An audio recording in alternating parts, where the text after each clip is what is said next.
So a couple of things. I've been proud to have been a member of the DFL legislature in 2013, 2014. That obviously continues this year in a slightly different circumstance. But obviously what the governor's talked about and the success of today's forecast is illustrative not simply of what's happened in the last several months, but what has happened over the last couple of years. We paid back the entirety of the school shift. I never thought we could do that. Having chaired the Finance Committee during that first decade, I never thought with the size of the school shift that was passed in 11 and 12 that we'd ever be able to do that. We did that. As pointed out by the budget director, we paid back every statutory deficit that was required by state law. You couple that with a budget surplus. Keep in mind that the Economic Trends Budget Trends Commission suggested a surplus of somewhat greater.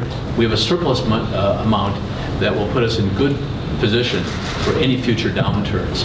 And so you look at what we've done to try to create a structurally balanced budget for the first time in years. And I think the DFL, with the leadership of Governor Dayton, then Speaker Thiessen, Majority Leader Bach, can take a lot of pride in what we've accomplished over these last 2 years, showing Minnesotans we really can run state government and do so in a structurally balanced way.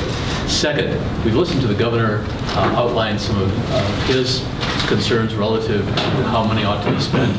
And certainly in a couple of areas, many areas, I applaud him strongly, certainly from my particular perspective, what he's laid out for in education and particularly in higher education. So that was a sector that over that first decade we just clobbered over and over again. And the chance to finally revitalize the University of Minnesota and the MnSCU systems is something that I look forward to doing this year as the governor has outlined. Another comment I might add is we've heard talk about the unemployment rate. You know, it used to be that Minnesota was always ahead of the national curve.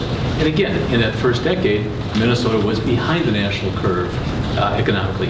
Now, once more, we're ahead of the national curve with the 5th lowest unemployment rate in the country. And the 5th lowest unemployment rate, not only in the country, but I would suggest, if I'm not mistaken, of any of the mid-sized or larger states, we have the lowest unemployment rate, if I'm not mistaken. And to be fair, one of the states that has a lower unemployment rate is the state to the west of us, North Dakota, which is a state that is a single sector economy, and that unemployment rate will probably, I would guess, not stick as it has been the last couple of years. Last comment I would make, I know there were a couple of questions about should we give out rebates and should we do things like that. I'm not going to speak for Senator Skoye what he might do with the tax committee, but I recall that when we gave out tax rebates, we gave out financial rebates in, I think, 99, 2000.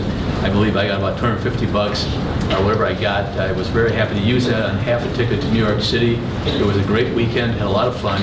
I then made it up for it over the next decade by higher property taxes, higher fees, and any number of other things that didn't eliminate the enjoyment I had in New York, but certainly put paying for that airplane ticket in perspective.